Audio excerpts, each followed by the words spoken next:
Okay, let's try again. Hi, and welcome to the Morning Political News Channel. I'm your moderator, Nora, and today we're diving into the presidency of Andrew Jackson. Representing the pro-Jackson crowd is Rochelle, and on the other side we have our anti-Jackson representative, Shar. Can you two please quickly introduce yourselves and state why you hold your respective beliefs? Hello, my name is Rochelle, and I am for Jackson's beliefs because he puts emphasis on representing the common people against entrenched elites.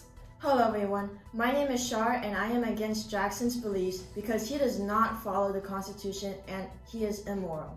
Great to hear from both sides. Before we get the ball rolling, let's discuss the current political climate during President Jackson's administration. Otherwise known as Old Hickory, Jackson is the 7th President of the United States. His leadership marks an increase in patriotic pride and democracy as he continues to set the executive branch on an equal footing with Congress in terms of power and ability to shape government policies. Moving forward, let's discuss the first defining event during Jackson's presidency, the Indian Removal Act. As you may know, the Indian Removal Act was signed into law by President Andrew Jackson on May 28, 1830, authorizing him to grant lands west of the Mississippi in exchange for Indian lands within existing state borders. A few tribes went peacefully, but many resisted the relocation policy. During fall and winter of 1838 and 1839, the Cherokees were forcibly moved west by the U.S. government. Approximately 4,000 Cherokees died on this forced march, which became known as the Trail of Tears.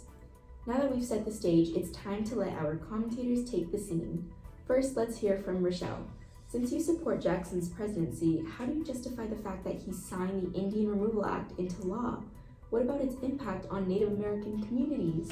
I believe that the Indian Removal Act is justified, as it was necessary for the survival of the United States. It would also protect the Native Americans from white harassment, and that Native Americans did not have a legitimate claim to land. The expansion of white settlers into Native American lands is inevitable.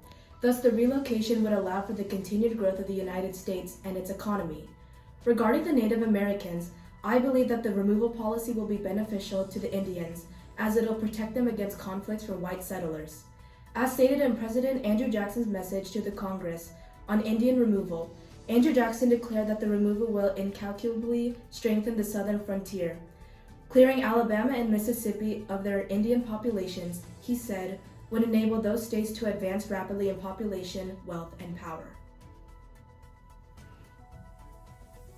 All right, Shar, what's your response to this? How do you argue supporters' perspectives on the Trail of Tears in the context of ethical and moral considerations? The Trail of Tears not only violates the protection rights of Native Americans, but it also separates them from their homeland. The Cherokee Nation stated that they appealed to the president and begged that protection might be extended over them. However, the president refused to protect them from eviction. Additionally, they dearly love their country and wish to remain in peace where they are. Out of respect, the Native Americans should be allowed to live in their land because they received it as an inheritance from their fathers. Despite the several treaties the Native Americans agreed to, they still got removed from their own home. Through the treaties, the American government perfectly understood the Native Americans' rights, but they uniformly misunderstood their own acts.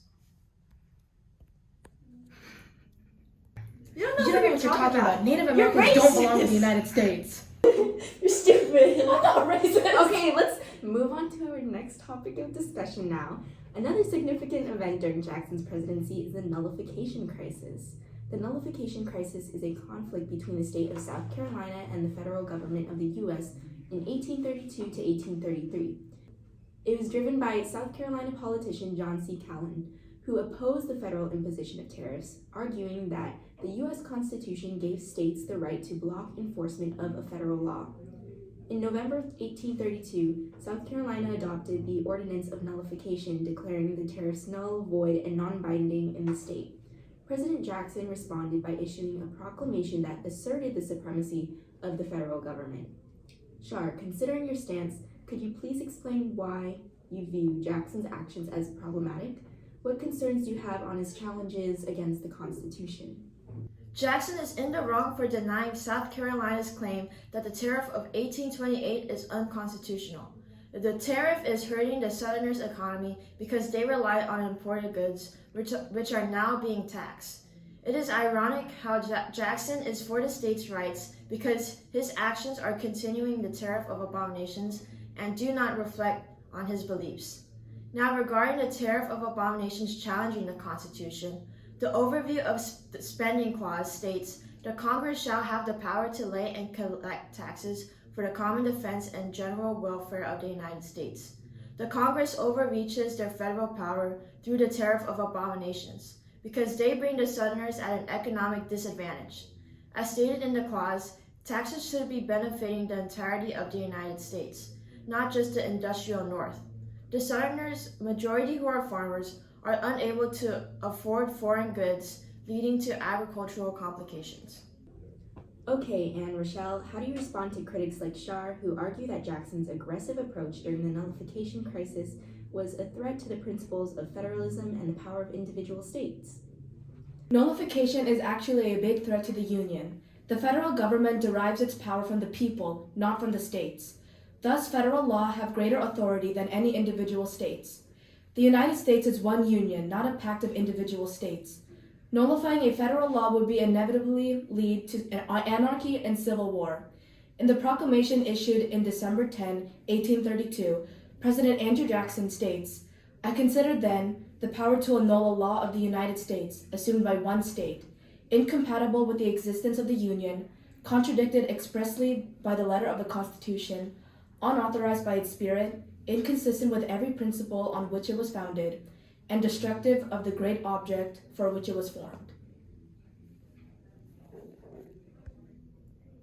If you were smiling. You're so dumb. Bro, you're dumb.